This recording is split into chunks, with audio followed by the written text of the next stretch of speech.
பாம்பிருந்தா தோழிலே புலி கிடந்தா பெத்தவங்க தலையெழுத்து அம்மாளு, பெத்தவங்க தலையெழுத்து அம்மாளு.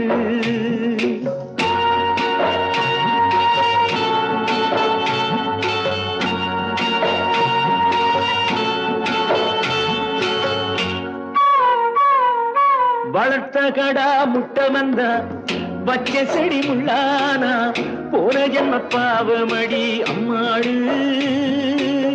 தொட்டிலே பாம்பிருந்தா தோளிலே புலி கிடந்தா பெத்தவங்க தலையெழுத்து அம்மாடு, பெத்தவங்க தலையெழுத்து அம்மாடு.